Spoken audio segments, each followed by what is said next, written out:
हाँ, सो अब हम बात करते हैं solubility of a gas in a liquid. Okay, चलो यहाँ पर हम क्या बात करने वाले हैं कि हमने गैस ली, क्योंकि प्रेशर की बात भी हमें करनी है, क्योंकि प्रेशर की बात हमने इतनी की नहीं है, और गैस आया तो प्रेशर बहुत ज़्यादा इंपॉर्टेंट हो जाएगा। वो दोनों है ही, ऐसा नहीं है वो BTP में B और T नहीं है, B और T तो है ही, लेकिन P जो था वो लास्ट केस में इतना इफेक्टिव नहीं था क्योंकि सॉलिड और लिक्विड था।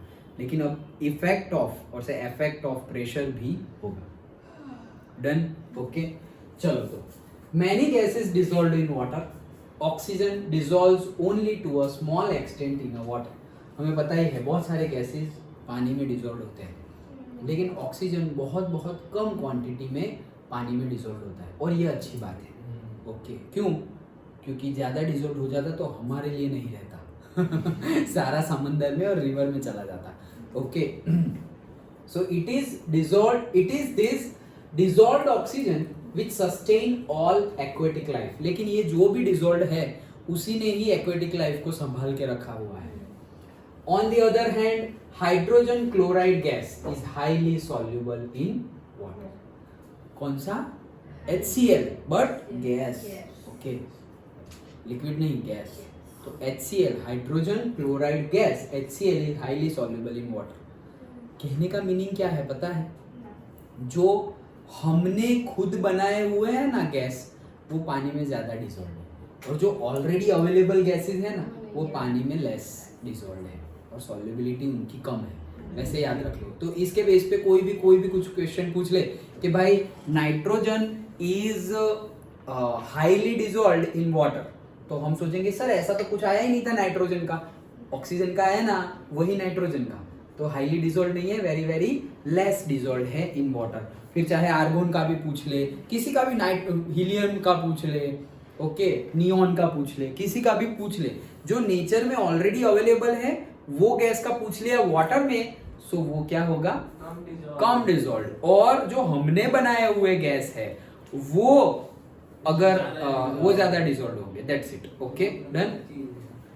हाँ, solubility of gases in liquids is greatly affected by pressure and temperature. Yes, the solubility of gases increase with the increase of pressure.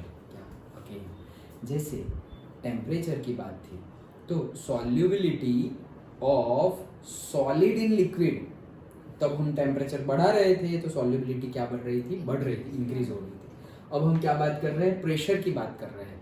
तो solubility of gases increase with the increase in pressure, मतलब तुम जितना ज्यादा pressure दोगे उतना ज्यादा soluble होगा। Simply वही, और ज्यादा कंफ्यूजिंग नहीं रखेंगे हम, वही सेम एग्जांपल। कौन सा? कोको कोला होगा।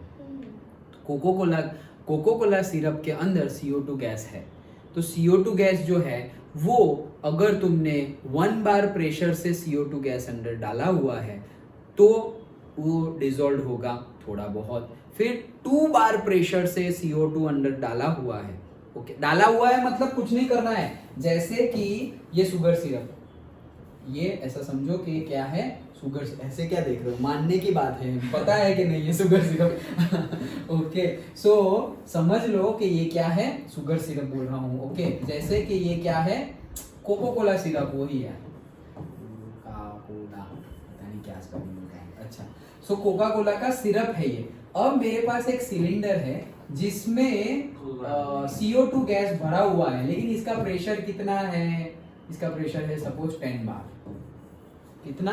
10 बार। तो यहां से मुझे सिर्फ एक पाइपलाइन लाकर यहीं अंदर डाल देनी है। That's it. ओके, हाँ क्या?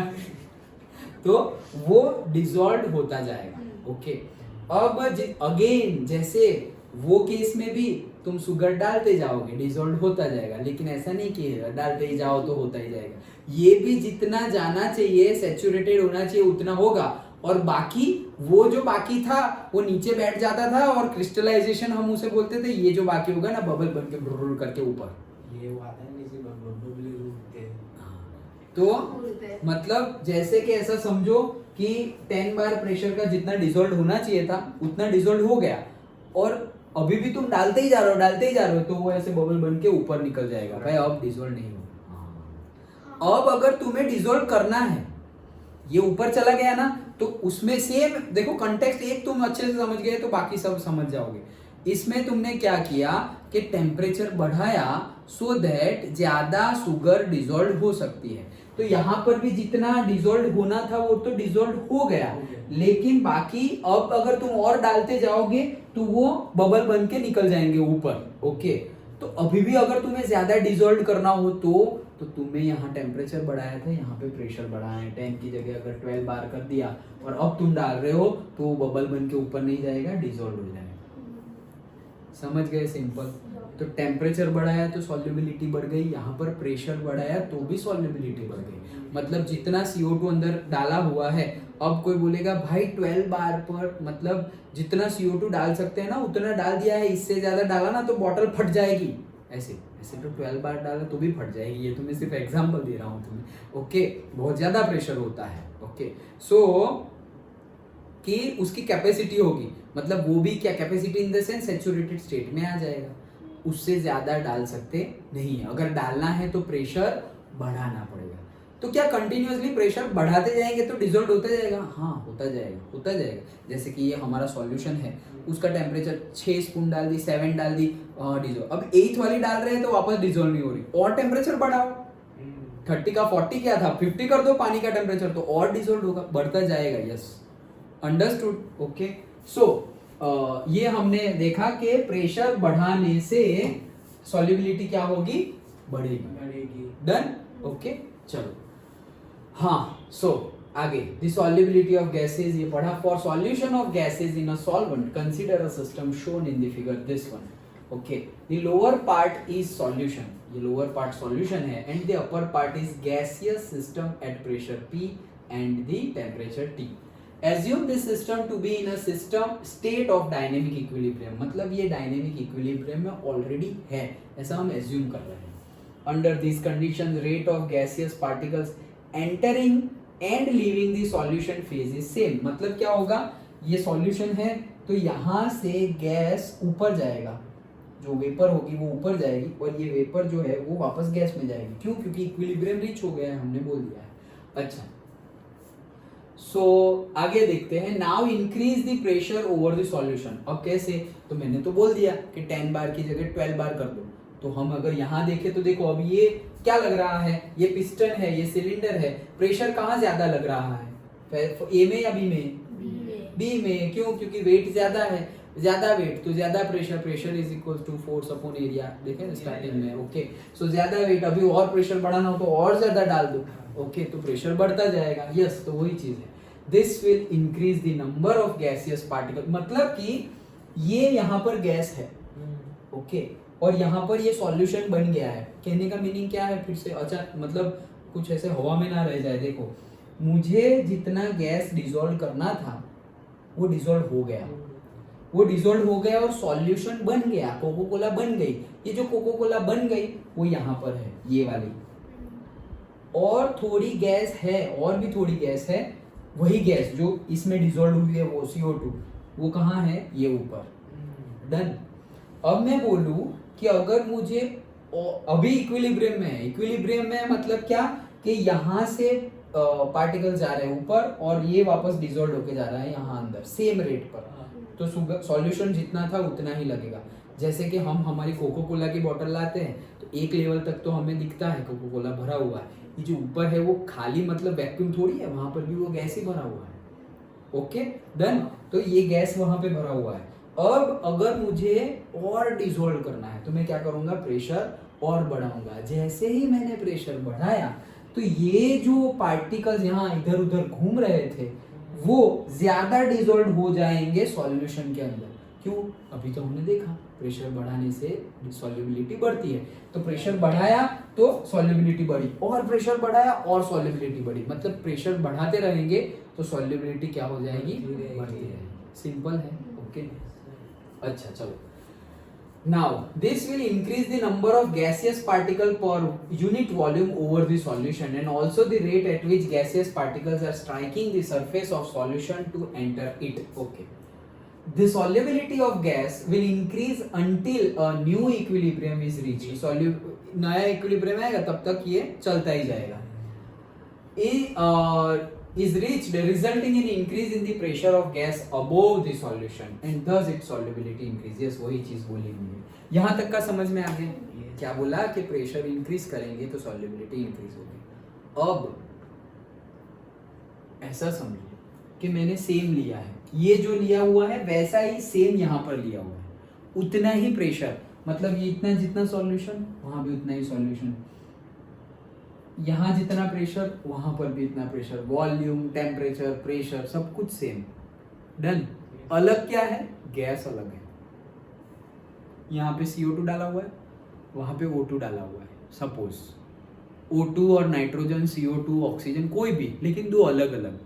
अब मेरा क्वेश्चन क्या है कि अगर टेम्परेचर सेम है, प्रेशर सेम है, सॉल्वेंट की क्वांटिटी सेम है, लेकिन और सॉल्यूट जो हम डाल रहे हैं उसकी क्वांटिटी, उसका अमाउंट वो भी सेम है, वो भी सेम है, ओके, और प्रेशर भी सेम है, सब कुछ सेम, लेकिन सिर्फ अलग क्या है? अलग सिर्फ सॉल्यूट है, उनके प्रॉपर्टीज, पैरामीटर्स सारे सेम है। तो क्या सॉल्युबिलिटी सेम होगी? गैस करने की बात है, क्या लग रहा है? सेम होगी? सेम नहीं होगी? होगी लग रहा है। हाँ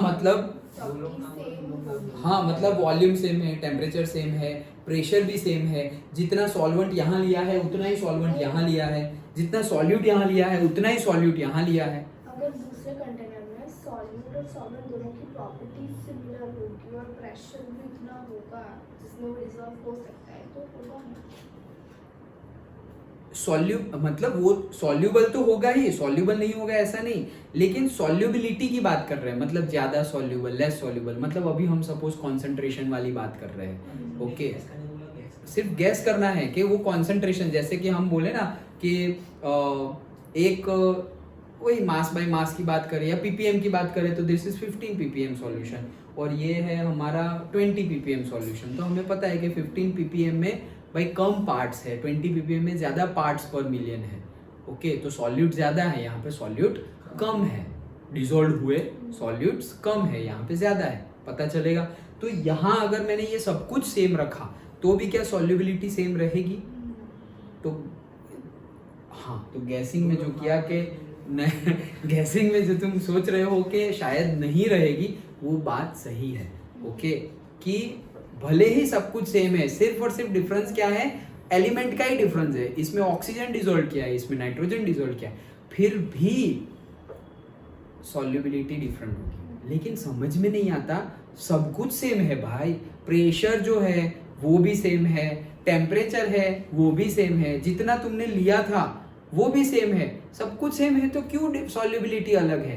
तो यहाँ पर आ जाता है पार्शियल प्रेशर।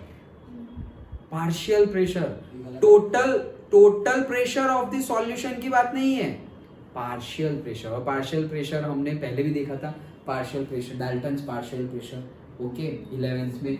जैसे कि सिंपली ऐसा समझो, ये बोर्ड है, ओके, बोर्ड पे मैं ऐसे जोर से ऐसे धक्का मारूं, बोर्ड पे क्यों मारूंगा? टूट जाएगा। दीवार पे मैं ऐसे जोर से धक्का मार रहा हूं, ठीक है, तो मैंने धक्का मारा, तो ये धक्का मेरा एक फोर्स था, एक ओके पावर था। अब कोई दूसरा आ रहा है, 6th क्लास का स्टूडेंट आ रहा है, ए मार बे तू, तो वो भी ऐसे करके कर रहा है, क्या दोनों सेम होगा? क्या सेम नहीं होगा, ओके। कोई दूसरा आएगा, सुमो पहलवान आएगा और वो करेगा तो वो तो मेरे से भी ज्यादा फोर्स है, वो तो गिरा देगा शायद, ओके, उसको नहीं बुलाएंगे हम ओके। तो क्या है, सबकी क्वांटिटी अलग अलग है, मतलब क्या, सारे गैसेस का खुद का इंडिविजुअल प्रेशर भी होता है, जिसको हम बोलते हैं पार्शियल प्रेशर। इंडिविजुअल प्रेशर मतलब मैं अगर गैस हूं तो मेरा इंडिविजुअल प्रेशर होगा, तुम्हारा भी होगा, तुम्हारा भी होगा, तुम्हारा, तो हम सब अगर गैस है तो हमारा पार्शियल प्रेशर सबका अलग अलग होगा। टोटल प्रेशर कैसे होगा? टोटल प्रेशर सब हम सबका सम कर देंगे तो हम बोल देंगे कि भाई ये रूम में टोटल प्रेशर इतना है। लेकिन हम सपोज 4 और 5, हम सपोज 5 गैस है तो बोलेंगे कि ये कितना प्रेशर है ये 5 गैस का मिलकर, तो सम कर देंगे। लेकिन कोई बोले कि पार्शियल प्रेशर सबका सेम ही है क्या? 5 मतलब एवरेज है क्या? एवरेज नहीं, सबका अलग अलग है। ओके, मेरा अलग, तुम्हारा अलग, तुम्हारा सबका अलग अलग।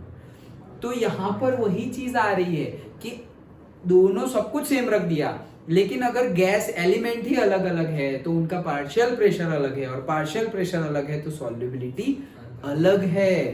तो ये बात करने वाले भाई साहब थे हेनरी। ओके, तो उनकी बात करते हैं। हेनरी वॉज द फर्स्ट, ये क्या हो रहा है, अच्छा, Henry was the first to give a, ये भाई साहब नहीं है कल वाले Henry was the first to give a quantitative relation between the pressure and solubility of a gas in a solvent, which is known as Henry's law. Okay, तो क्या है Henry's law? It states that at constant temperature, temperature को छेड़खानी नहीं करनी है, the solubility of a gas in a liquid is directly proportional to, ये जो solubility है वो directly proportional है किसके? To the partial pressure of the gas present above the surface of the liquid or the solution. Simple. क्या बोल रहे हैं कि ये जो solubility है, solubility of a gas in a liquid is directly proportional. Solubility, okay, solubility is directly proportional to the, directly proportional है solubility is directly proportional to the partial pressure of gas above the surface of the solvent or a solution. वो जो बन गया है वो solution ही है ना हमारा, उसके ऊपर जो partial pressure solute का है, मतलब जो गैस है हमारा, उसका जो partial pressure होगा उसके डायरेक्टली प्रोपोर्शनल में है क्या? सॉल्युबिलिटी। मतलब कि अगर पार्शियल डायरेक्टली प्रोपोर्शनल है, मतलब क्या? अगर पार्शियल प्रेशर ज्यादा तो सॉल्युबिलिटी ज्यादा, और पार्शियल प्रेशर कम तो सॉल्युबिलिटी कम। Not total pressure, partial pressure. Okay, so अब इनका कहना और डाल्टन जी का कहना दोनों सेम ही था, लेकिन थोड़ा कंटेक्स्ट अलग था। जैसे कि Dalton a contemporary of Henry, contemporary मतलब वही टाइम पीरियड में, जिस टाइम पीरियड में हेनरी ने सब बात की थी, समकालीन बोलते हैं ना, जो काल में उन्होंने बात की थी वही काल मतलब टाइम पीरियड में डाल्टन ने बात की। Also concluded independently that the solubility of a gas in a liquid solution. देखो हेनरी ने क्या बात की थी, सॉल्यूट और सॉल्वेंट की बात कर रहे थे, और डाल्टन ने क्या बात की, डायरेक्टली गैस डिसॉल्व हो गया है और मेरे पास क्या है, सॉल्यूशन। बस इतना ही डिफरेंस है और कोई नहीं। मतलब जैसे हमने वो मोलालिटी और मोलारिटी देखा था ना, कि ऊपर तो नंबर ऑफ मोल्स ही आएगा, वहां पर वॉल्यूम ऑफ सॉल्यूशन आएगा और यहाँ पर मास ऑफ सॉल्वेंट आएगा, उतना ही डिफरेंस था। तो वैसे यहाँ पर भी दोनों का कहने का मीनिंग वही है क्या, कि पार्शियल प्रेशर पे इफेक्ट करती है सॉल्युबिलिटी। दोनों का कहने का मीनिंग ये है कि प्रेशर, पार्शियल प्रेशर की इफेक्ट सॉल्युबिलिटी पर पड़ेगी। ज्यादा होगा पार्शियल प्रेशर तो सॉल्युबिलिटी ज्यादा होगी सॉल्यूट की। दोनों का कहने का मीनिंग सेम है, लेकिन उन्होंने जो एक्सपेरिमेंट किया वो अलग अलग तरीके से किया। तो इसीलिए हेनरीज का जो लॉ है वो सॉल्वेंट और सॉल्यूट के बारे में बता रहा है, और डाल्टन ने बोला है कि मेरा एक ऑलरेडी सॉल्यूशन बनाया हुआ है, और ये सॉल्यूशन कौन सा है, gas in a liquid solution, और उसके बारे में बात कर रहे हैं। तो इनडायरेक्टली बोल रहे हैं, बात दोनों की सेम ही है। ओके, सो देखते हैं आगे। इंडिपेंडेंटली उन्होंने भी यही बताया, if we use the mole fraction of the gas in the solution as the measure of its solubility. भाई इतने सारे हमने देखे क्राइटेरिया और से पैरामीटर्स, उसमें से कोई भी एक ले लो, तो यहाँ पे हम क्या ले रहे हैं, मोल फ्रैक्शन। कॉन्सेंट्रेशन डिसाइड तो करना पड़ेगा, तो हम बात कर रहे हैं मोल फ्रैक्शन की। तो मोल फ्रैक्शन की बात करें तो then it can be said that mole fraction of a gas in a solution is proportional to the partial pressure of the gas over the solution। मतलब क्या, कि मोल फ्रैक्शन है, बैटरी या memory, battery, कि जो mole fraction है किसके, gas के, मतलब के सॉल्यूट के। ओके, तो जो mole fraction of a gas in a solution is proportional to the partial pressure of the gas over the solution. Simple, फिर से mole fraction of the gas और से सॉल्यूट, मतलब वही सेम एग्जांपल कोका कोला में CO2 dissolve किया हुआ है, तो mole fraction of the CO2, mole fraction of the CO2 in पूरा का पूरा जो कोको कोला है हमारा, okay, in the solution, gas in the solution, solution मतलब क्या, हमारा Coca Cola. So mole fraction of the CO2 in Coca Cola is directly proportional to the partial pressure of CO2 over the solution. Done? Okay. So partial pressure of the gas over the solution. मतलब cocoa Cola के ऊपर जो partial pressure लगा रहा है CO2 gas, उसके directly proportional, मतलब तुम ऐसे मैथमेटिकली भी याद रखना हो तो याद रख लो. क्या बोल रहे हैं कि मोल फ्रैक्शन सपोज x है, so mole fraction is directly proportional to the partial pressure of the gas. Mole fraction किसका है, गैस का ही है. पार्शियल प्रेशर किसका है, वो भी गैस का ही है. डन. ओके, तो डायरेक्टली प्रोपोर्शनल होता है, बस इतना ही है लॉ. डन. ओके, अब आगे जाके ये KH आएगा, तो देखो P is proportional to X, तो मतलब हम ऐसे लिखते हैं P is proportional to X, और प्रोपोर्शनलिटी हटाए तो हमारा आ जाएगा कांस्टेंट. लेकिन ये बात की थी हेनरी ने, तो हेनरी का कांस्टेंट KH. सब लोग अपना थोड़ा तो लिख ही लेंगे. ओके, सिर्फ शेक्सपियर नहीं बोला था नाम में क्या रखा है, लेकिन सब लोग नाम तो लिख ही देंगे. ओके, तो mole fraction of the gas, ये तो हमने पढ़ लिया. The most commonly used form of Henry's law states that the partial pressure of the gas in the vapor phase is proportional to the mole fraction of the gas in the solution. Done. Okay, simple वही है, वैसे ही express किया है. Now here KH is the Henry's law. एक mark में sentence शायद पूछा जा सकता है, शायद नहीं मतलब इंपॉर्टेंट, एक मार्क के लिए कि write down Henry's law. What is Henry's law of partial pressure, ऐसा भी बोल दे, और of solubility वैसा भी बोल दे, कुछ भी घुमा फिरा के पूछे, हेनरी दिखे तो चिप देना है. ओके, हाँ चलो. So here KH is the Henry's law constant. If we draw a graph between partial pressure of the gas versus the mole fraction of the gas in the solution, मतलब ये जो quantity हमने बोली, partial pressure और ये gas, ये दोनों का अगर हम ग्राफ ड्रॉ करें तो हाँ कर सकते हैं, ये रहा किया हुआ है. Then we should get a plot of the type shown in the figure, मतलब पार्शियल प्रेशर यहाँ पर और मोल फ्रैक्शन यहाँ पर. तो हम देख सकते हैं कि जैसे जैसे पार्शियल प्रेशर बढ़ रहा है वैसे वैसे मोल फ्रैक्शन भी क्या हो रहे हैं, बढ़ रहे हैं. मोल फ्रैक्शन किसके बढ़ रहे हैं, सॉल्यूट के, गैस के. तो मोल फ्रैक्शन बढ़ेगी मतलब क्या, सॉल्युबिलिटी बढ़ेगी. तो वही बता रहे हैं कि पार्शियल प्रेशर बढ़ा तो सॉल्युबिलिटी क्या हो गई, बढ़ी. Okay, different gases have different KH values eight the same temperature. Same temperature होगा तो भी, अब देखो ऑब्वियस है, क्यों, different gases have different KH value eight the same temperature. क्यों, क्योंकि KH वैल्यू किसके ऊपर डिपेंड है. अगर यही फॉर्मूला तुम याद रखो, P is proportional to X and P is equals to X into KH, तो KH is equals to P by X हो गया. KH is equals to P, लिखू या बस इतना तो देख रहे हो ना, हम KH is equals to P by X. अब ऐसा बोल रहे हैं कि ये जो KH की वैल्यू है, okay, different gases have different KH value, कि अलग अलग गैसेस की अलग अलग KH वैल्यू होगी. तो KH वैल्यू क्या है, P बाई X. तो X तो मोल फ्रैक्शन है, मोल फ्रैक्शन तो सपोज तुमने सेम भी ले लो, ओके, बट प्रेशर, अभी हमने बात की ना ऐसे दीवार में मारने की, partial pressure of all gases are different at the same temperature also.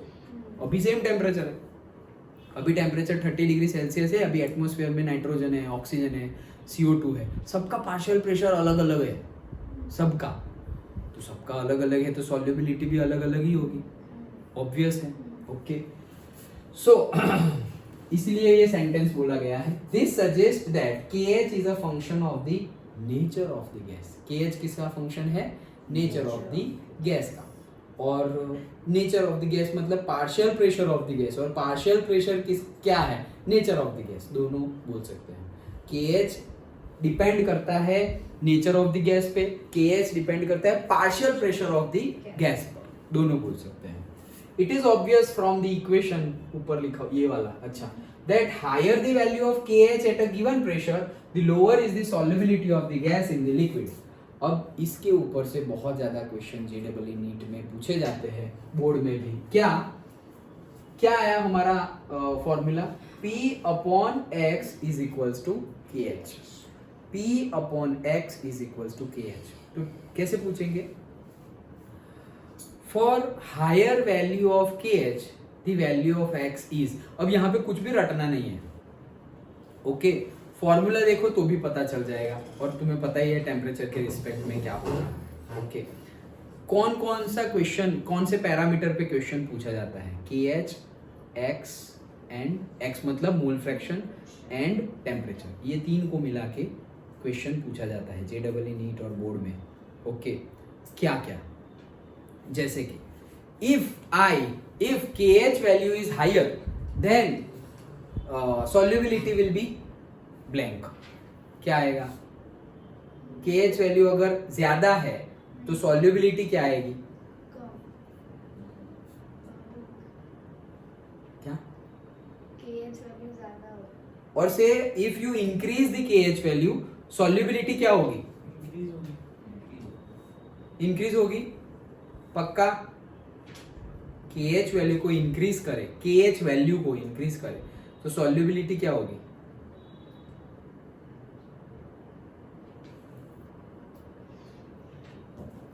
सोचो, मैं तो बताने ही वाला हूं, तुम तो बताओ। गैस यार है। तो KH वैल्यू इंक्रीज करेंगे तो सॉल्युबिलिटी कम होगी। क्यों? इनवर्सली प्रोपोर्शनल है। P divide by X is equals to KH। तो अगर KH इंक्रीज हुआ तो X क्या होगा? डिक्रीज होगा। इनवर्सली प्रोपोर्शनल है ना, KH इंक्रीज हुआ तो पार्शियल प्रेशर इंक्रीज हुआ, बट X क्या है? डिक्रीज। अब तुम वो मत सोचना सर पार्शियल प्रेशर इंक्रीज हुआ तो X तो डिक्रीज हुआ, ऐसा नहीं। वो तो इक्वेशन तुम्हें डायरेक्टली गिवन ही है, इक्वेशन में X भी है। X ना होता तो तुम पार्शियल प्रेशर के रिस्पेक्ट में सोचते तो ठीक है। X डायरेक्टली तुम्हें गिवन है कि भाई if KH value increase then partial pressure, if KH value increase then solubility will be decrease. if partial pressure increase then KH value If partial increase, directly proportional. If partial pressure increase then solubility, if partial pressure increase then solubility increase or decrease? Partial pressure increase हो रहा है तो solubility क्या होगी?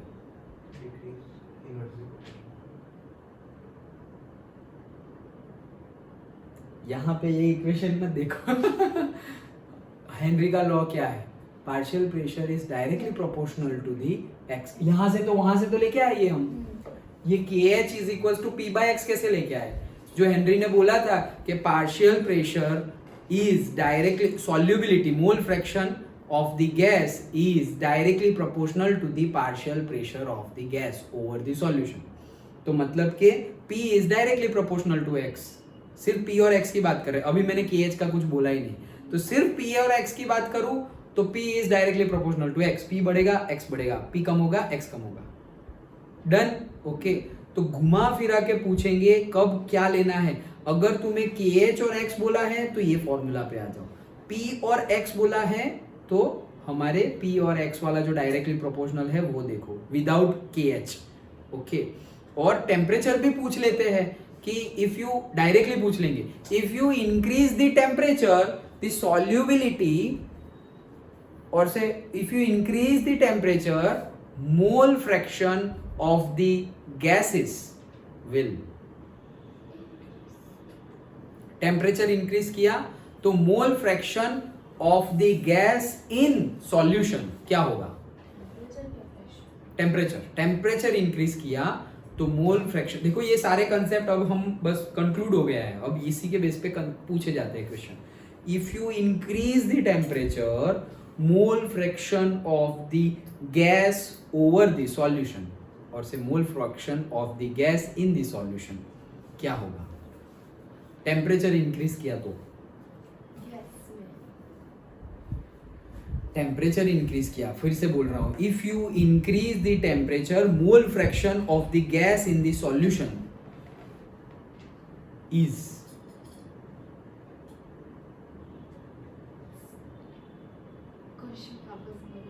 दो parameter है, temperature and mole fraction. If you increase the temperature, if you increase the temperature, the mole fraction of the gas in the solution is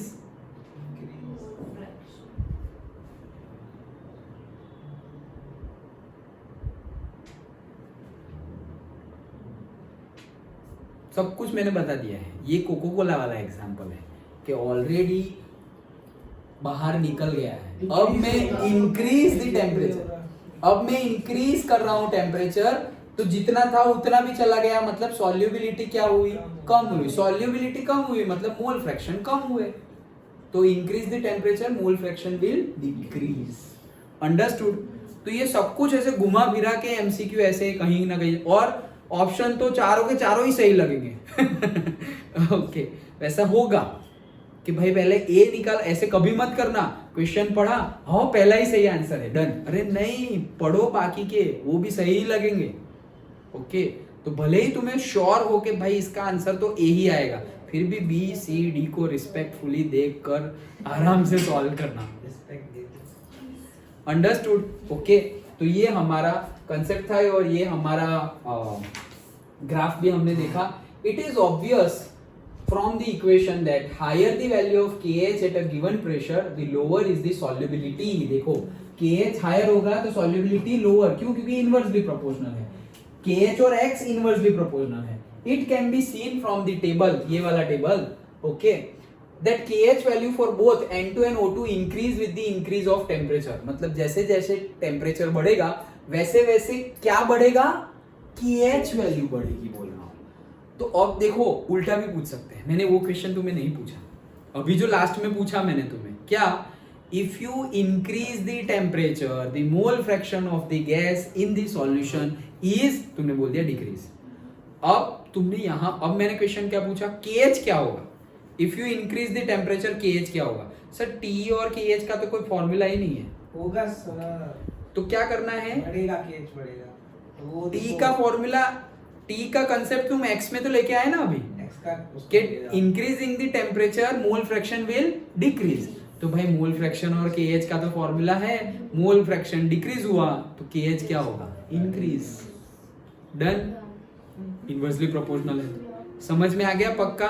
तो क्या क्या, P is proportional to X, एक.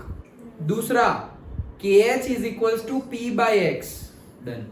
तीसरा temperature बढ़ेगा तो solubility increase होगी या decrease होगी. ओके दोनों सब कुछ, liquid, solid in liquid and gas in liquid. Then चौथा, पार्शियल प्रेशर बढ़ेगा तो सॉल्युबिलिटी क्या होगी. ये तो इजी हो गया लेकिन ये भी एक क्वेश्चन है. पांचवा, according to endothermic reaction and exothermic reaction. Okay कि सॉल्युबिलिटी क्या होगी, मतलब एंडोथर्मिक रिएक्शन है. एंडोथर्मिक रिएक्शन में मैं टेम्परेचर, चलो अभी आंसर दे दूं तो थोड़ा रिवाइज हो जाएगा. एंडोथर्मिक रिएक्शन है, उसमें मैं टेम्परेचर बढ़ाऊंगा तो सॉल्युबिलिटी बढ़ेगी या टेम्परेचर कम करूंगा तो सॉल्युबिलिटी बढ़ेगी. एंडोथर्मिक रिएक्शन में मैं टेम्परेचर बढ़ाऊंगा तो सॉल्युबिलिटी इंक्रीज होगी. शुगर इन वाटर वाला एग्जाम. डन. ओके तो अच्छे से पूरा याद होना चाहिए, तब ऐसे पक्का कहा जाएगा. ये रहा. तो टेम्परेचर बढ़ रहा है, KH भी बढ़ रहा है, increase with the decrease of temperature. क्या बोल रहे हैं, O2 increase with the temperature indicating that solubility of the gases increase with the decrease in the temperature.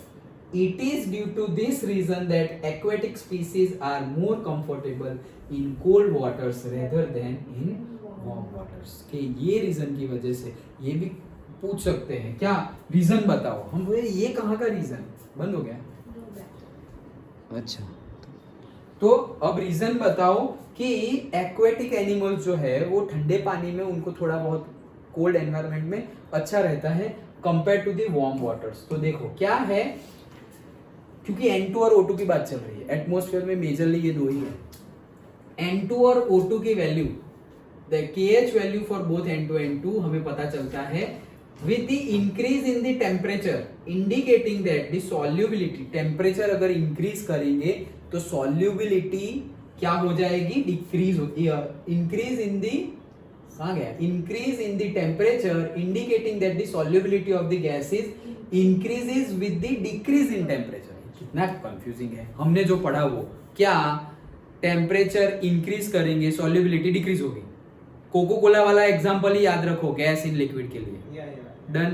तो टेम्परेचर इंक्रीज करेंगे तो solubility क्या होगी, डिक्रीज. डन.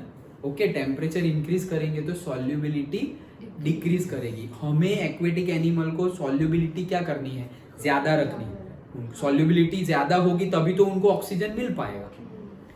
तो सब कुछ माइंड में ना करना हो, कंफ्यूजिंग ना करना हो तो लिखते जाओ. हम क्या बोल रहे हैं कि टेम्परेचर अगर इंक्रीज करेंगे तो solubility को मैं x बोल रहा हूँ, mole fraction will what, decrease.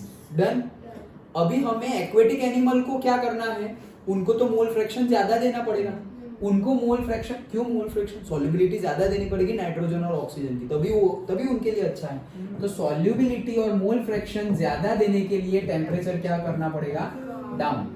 That's why ये जो रीजन आया कि that's why they feel comfortable in cold water compared to the hot water. Done? तो ऐसे घुमा फिरा के क्वेश्चन पूछ सकते हैं. अंडरस्टूड. ओके. सो हम पढ़ते थे तब एक दो एग्जांपल्स और होते थे, बट अभी भी है क्या, ये क्या था, अरे है, रुको ना, इतना कंप्लीट कर देते हैं. इफेक्ट ऑफ टेम्परेचर, इतना यार बहुत लेट कर देंगे. हेनरीज लॉ देखो क्या बोल रहे हैं. हाँ यस, जो मैं बता रहा था वही है, कोई बड़ी बात नहीं है, एग्जांपल ही है. ये वाटर वाला देखा है, एक्वेटिक एनिमल वाला. अब देखो Henry's law find several applications, मतलब ये हेनरीज लॉ हमने समझ लिया. ओके. अब इसकी कोई एप्लीकेशन भी है या नहीं, तो एप्लीकेशन है, इंडस्ट्री में भी है, and explain some biological phenomena. क्या क्या है, to increase the solubility of CO2 in soft drinks, soda water, the bottle is sealed under high pressure. हमारा एग्जांपल जो है. ओके. स्कूबा डाइवर्स, यस, दो लोगों की बात करनी है, एक नीचे जाने वाले, एक ऊपर जाने वाले. नीचे जाने वाले मतलब समंदर में जाने वाले स्कूबा डाइवर्स. पहले के टाइम पे क्या होता था कि ये स्कूबा डाइवर जब जाते थे तो सिलेंडर, अभी भी सिलेंडर लेके ही जाते हैं, लेकिन जब स्कूबा डाइवर ये डायरेक्टली एयर लेके जाते थे, नीचे चले जाते थे, नीचे इतने ज्यादा, तो नीचे जाएंगे तो प्रेशर क्या होगा, बढ़ेगा. ये प्रेशर बढ़ेगा, मतलब प्रेशर बढ़ा तो सॉल्युबिलिटी बढ़ेगी, राइट. पार्शियल प्रेशर बढ़ा तो सॉल्युबिलिटी बढ़ेगी. तो ये जो ब्रीथ करते हैं तो हायर प्रेशर वाला ऑक्सीजन एंड नाइट्रोजन दोनों जाएगा ना, दोनों ही है तो एयर में, तो दोनों अंदर ब्लड में जाएगा, ब्लड में डिसॉल्व हो जाएगा. अब हायर प्रेशर वाला ऑक्सीजन और नाइट्रोजन ब्लड में गया, नीचे तो उन्होंने जो देखना था देख के ऊपर आ गए. जब ऊपर आए तब वापस प्रेशर क्या हो गया, कम हो गया. प्रेशर कम हो गया तो ऑक्सीजन तो भाई निकल जाता है आराम से, उसने कुछ प्रॉब्लम नहीं की, क्योंकि अब प्रेशर कम हुआ है तो सॉल्युबिलिटी क्या होगी, पहले प्रेशर बढ़ा तो सॉल्युबिलिटी बढ़ी, अब प्रेशर कम हुआ तो सॉल्युबिलिटी की भी कम होगी, तो सॉल्युबिलिटी कम हुई, ऑक्सीजन तो निकल गया, लेकिन ये जो नाइट्रोजन है ना वो इजीली निकलता नहीं है. तो वो जो हमारी वेन्स के आसपास बबल्स और वो सब प्रोड्यूस कर देता है, और प्रॉब्लमेटिक सीन, मतलब जो मेडिकल टर्मिनोलॉजी में हम बीमार हो सकते हैं या फिर डेथ भी हो सकती है, इतना क्रिटिकल केस हो सकता था. तो इसको हमने चेंज कर दिया है. कैसे कि ये जो सॉल्युबिलिटी है, पार्शियल प्रेशर बढ़ेगा तो सॉल्युबिलिटी बढ़ेगी, तो हमने क्या किया, बॉटल में सिर्फ नाइट्रोजन और ऑक्सीजन के साथ साथ अब हम हीलियम भी देने लगे.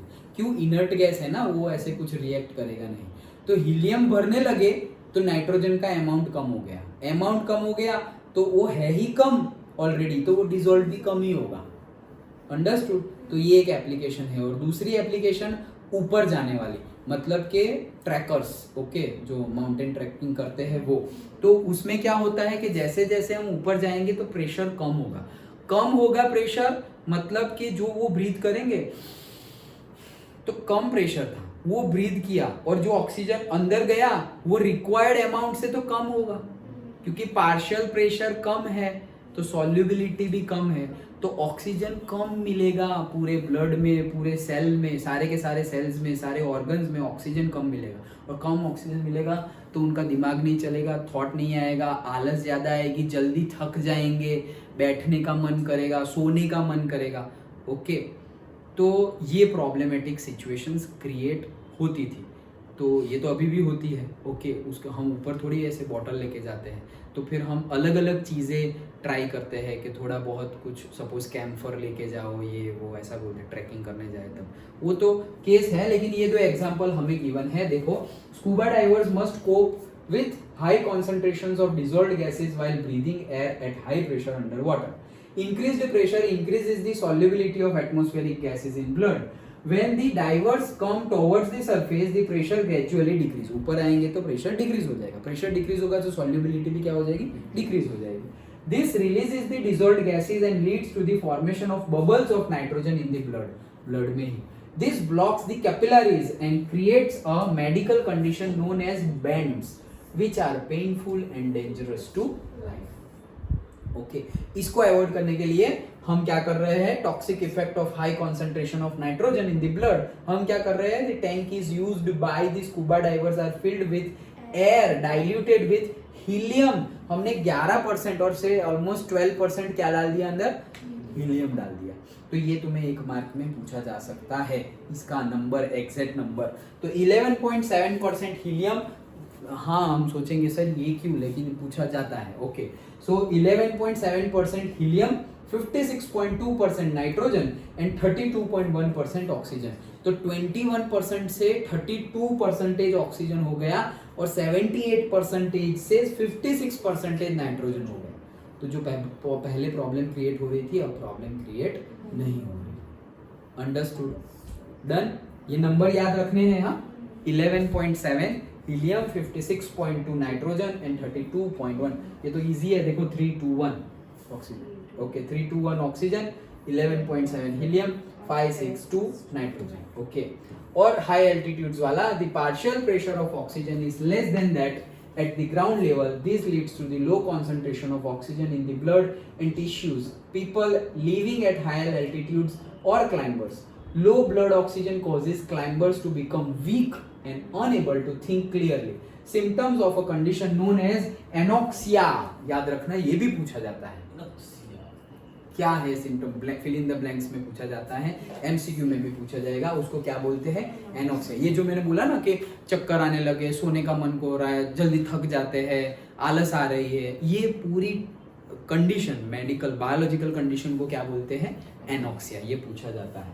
And lastly effect of temperature, हमें पता ही है, वही वापस आ गया। इफेक्ट ऑफ टेम्परेचर किसके लिए, गैस के लिए। Solubility of gases in liquids decrease with the rise in the temperature. जैसे जैसे टेम्परेचर राइज करेंगे वैसे वैसे सॉल्युबिलिटी डिक्रीज होगी। वो ही कोको कोला वाला example. Done. Okay, when dissolved the gas molecules are present in liquid phase, the process of dissolution can be considered similar to the condensation and heat is evolved in this process. We have learnt in the last section that dissolution process involves dynamic equilibrium and thus must follow Le Chatelier's principle. As dissolution is an exothermic process, dissolution कौन सी है, exothermic, dissolution खुद exothermic process, the solubility should decrease with the increase of temperature. कि solubility क्या होगी, should decrease with the increase of temperature. किसमें, gas in liquid में, उसमें नहीं, सॉलिड इन लिक्विड में नहीं, गैस इन लिक्विड में। डन। तो लॉ सेटलियर के अकॉर्डिंगली ये, वो तो हमने बोला है ना कि टेम्परेचर इंक्रीज होगा। कोको कोला का एग्जांपल याद रखा तो तुम्हें याद हो ही जाएगा कि भाई टेम्परेचर इंक्रीज करेंगे तो क्या होगा, solubility will be decrease. Done, understood, पक्का समझ में आ गया पूरा कंसेप्ट। ओके, ठीक है, इतना रखते हैं।